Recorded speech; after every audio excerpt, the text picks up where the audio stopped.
may not be as high in the rankings where they want to be as far as where they want to. It's not about where you start, about where you finish. And the fans were a little bit frustrated maybe during the quarantine, not getting as many commits as maybe a Tennessee or even Alabama and schools like that. But Georgia, they're in some battles, man. And when you play or recruit, for the top players in the country, you're going to go down to the wire and you're going to win some, you're going to lose some. And they've won a couple here recently. And I believe it was Friday, Terrion Ingram Dawkins committed to, and there was a lot of chatter about him maybe behind the scenes committing to multiple staff. So that there was some talk about maybe Georgia or South Carolina. North Carolina was involved. People thought he was going to commit to Tennessee early in the summer as well. So there was a lot of teams that were trying to hang on and see what would happen. Some think maybe he's not done until he signs, which really nobody, is done officially until he signed. But all signs right now point to Georgia landing Ingram Dawkins. Then, of course, on Sunday, 2022 freak athlete Dejan Bowie from Bainbridge, Kirby Smart's alma mater, who actually went to school with his mother back at Bainbridge. So he had a lot of connections there. Committed to Georgia over a long list of schools like Auburn, LSU, Florida State. He could have gone anywhere. Another two-way guy, similar to a guy like Travis Hunter. Maybe not. Dejan's coming off an injury, so he hadn't played this year yet. So hadn't had a chance to showcase his ability like Travis has this season. But, very, very similar. They're both ranked in the top 50 in the country or so, and elite athletes for sure in that 2022 class. Now, Georgia obviously wants to close strong like every other program in the country here in 2021. For you, Sam, you have some guys out your way that Georgia's very much involved with. Like Mason Smith, Brian Thomas, Shamar Turner. Where does Georgia stand? Maybe who do they have the best shot at closing with guys in your region for 2021? Yeah, I think you talked about them not being happy with where they were in the recruiting rankings. A guy like Mason Smith might help. And listen, Mason released his top 5 on his birthday, his 18th birthday. It's LSU, Georgia, Bama, Florida, Miami. Really, I think it comes down to LSU and Georgia, but I'm not going to rule out Alabama, obviously, the way that they're playing right now. And obviously, we talked about Pete Golding earlier, how close he was with Sage Ryan. He's had that same long tenure relationship with Mason. But I really do think it boils down to LSU and Georgia. You're going with the home team. Obviously has some momentum after picking up Sage Ryan, and they're one of the key – Mason is one of the key pieces left in their class. I think they're up to 21 commitments after Sage and Jack Betch committed over the weekend. But Georgia has been the team, the buzzy team with Mason for about 18 months, and that's a pretty long period of time. And that kind of goes to show you how serious Georgia is in his recruitment. The credit goes to Trey Scott, who has been fantastic recruiting Mason and his father and his mom as well. Trey Scott has just kind of kept the intrigue there. And when you're recruiting a kid from out of state, you got to keep that intrigue. And, Mason's a guy that wants to be playing for championships on Saturdays. And I know that LSU is coming off that national championship, and Georgia's a team that we're all watching to see if they make it to the SEC championship this year, as they have so many times in the last couple of years. And not only Trey Scott, but Georgia's strength and conditioning coach that obviously they plucked from Alabama. That was a big win for Georgia in terms of recruiting Mason, because Mason has reformed his body over the last 2 years, and he wants to go somewhere that's going to develop him to be a first-round pick, as we kind of expect him to be on Rivals. And, I would not be surprised if he picked Georgia a little over a month. I would not be surprised if he picked LSU, and I know that those two have really been battling behind the scenes. And I wouldn't be surprised if he makes it back to Baton Rouge or makes it back to Athens one more time before he makes his mind up. Now, Brian is a little bit different kind of personality, a little bit different kind of kid.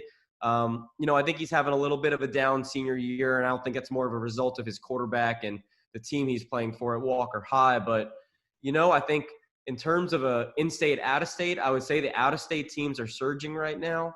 I think Alabama has always been if not 1A with Brian. And I think Texas A&M is a team that is playing really well on the field. They have a lot of momentum recruiting, not only in the state of Texas, but nationally, because of their different connections to Louisiana, Alabama, Florida, the East Coast and New Jersey with their different assistant coaches. But right now I'm hearing it's becoming more of an Alabama versus A&M battle, especially with LSU taking Jack Betch over the weekend. That was maybe a sign that, listen, they'll take Brian Thomas, but it seems the Tide needs to be showing the out-of-state teams working. Pete Golding again, working the phones with Brian Thomas in the boot. A&M, he's never visited A&M. The same deal with Georgia. But Coach Hankton is from New Orleans. He's recruited Louisiana very well. He's gotten a lot of guys like Micaiah Tongue a couple of years ago. Got Major Burns late last year. He's been able to come up and recruit them till signing day. So I would say Georgia is probably above LSU at this point for Brian Thomas, but Alabama and A&M battle shaping up. And then Shamar Turner, it's interesting because you hear a lot of different things about Shamar from DeSoto U. I personally have heard that it might just be a Texas versus Texas A&M battle with A&M pulling that DeSoto card. Von Miller is the big DeSoto guy that's had a lot of success at A&M over the years. But Texas, Tom Herman, the issue with him is job security. So we have to see what happens with Texas and Herman and whether he'll be there for the long haul, whether he'll be there next year. And if he is, I'll give the Horns a fighting shot. But is it someone like Urban Meyer that comes in and, Ohio State offered Shamar Turner, and, I know they're familiar with him at Texas, and Urban Meyer's familiar with him. So I'd like to see what direction that goes with. But when I was at DeSoto just about a month ago, they were not counting out Alabama and Nick Saban, who's taken a very vested interest with Shamar. Georgia, Kirby Smart is taking a very vested interest. You talk about Trey Scott again, but the only issue, he's been unable to visit. He's waiting till Under Armour to announce. So that gives them added time to see if they can maybe get a visit from Shamar Turner in his camp. And the same with LSU. I know the Coach O, like Alabama, like Georgia, they're talking about that brandability. And Georgia was doing a really good job with that. So Shamar, in no rush to make a decision, probably 3. We'll see if he can push it to February. We're probably 3 months away from a decision. It's a long ways to go, and he's paying attention. Still, my gut tells me it's A&M, and he's not going to leave the state, but Alabama, Georgia, and LSU are on that short list of potential SEC teams. Yeah, you talk about Turner, and even Mason not close to making a decision right this second.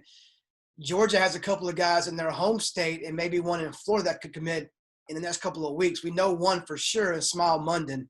November 18th, his grandmother's birthday, he will announce, and it seems behind the scenes the most, it's looking like Auburn or Georgia. You can't count out, I don't think, Tennessee. He still lists Florida and LSU in there in the Final 5. I don't think the Gators or Tigers, and really the Vols are definitely trying to hang on. It looks like definitely Auburn or Georgia.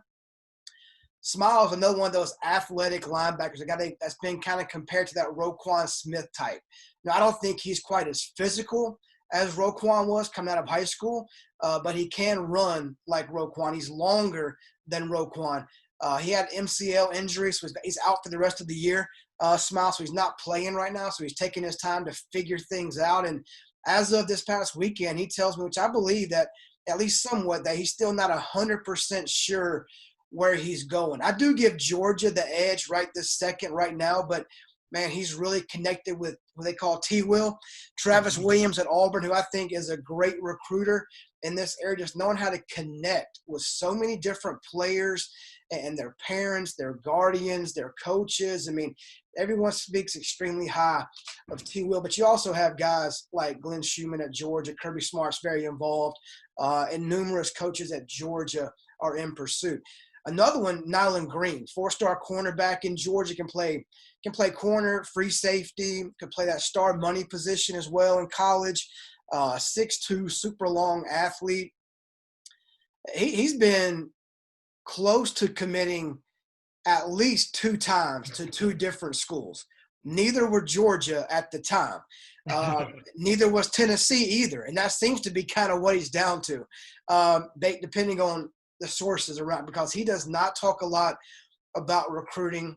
He's always saying he's focused on his season, not thinking about recruiting. He almost committed in the spring. The buzz was around Clemson at that time. Then about 2 months later in June, early July, it was about Auburn. They almost pulled that trigger. Then it went trending more towards Georgia. Now Tennessee's kind of surged over the last month or so. And it's kind of become a fight between Jeremy Pruitt and Kirby Smart. When could he commit? Nobody really knows. I don't think he's going to ever announce a day. I don't think he'll ever even cut his list down. He's one of those guys that probably could be committing right now as we record this, Sam, and I missed it an hour ago. I don't know. I like that style, Chad. I prefer it too, man. I mean, I think it's definitely it's buzzworthy, catches folks off guard, and it creates more of a story, Sure. for sure. But I do think, in the end, whenever he does pick, which I do think, based on what I'm hearing, it'll be sometime likely in November. It'll be Georgia or Tennessee, and then another guy in Florida, Xavier Sorey, IMG Academy. At different times, you've heard Alabama, Florida, Georgia.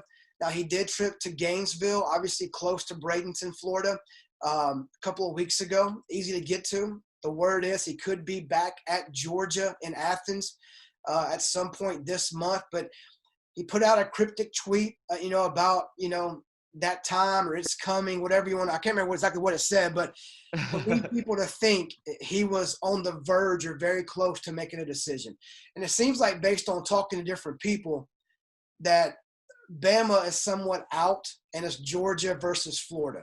And he's been a priority for both teams, and Georgia plays Florida this weekend. Could that game mean anything? I don't know. In 2020, things are so different because kids aren't able to get face-to-face time with coaches. Parents can't get face-to-face time.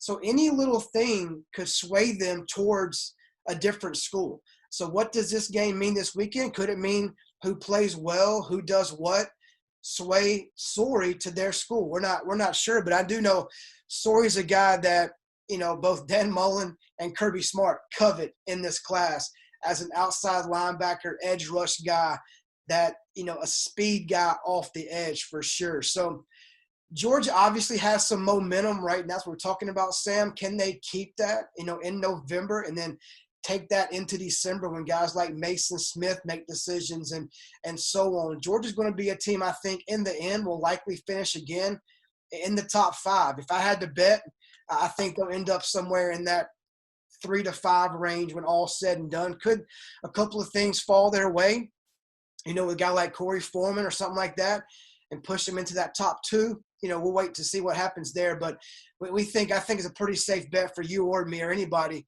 that Georgia will finish strong in recruiting under Kirby Smart.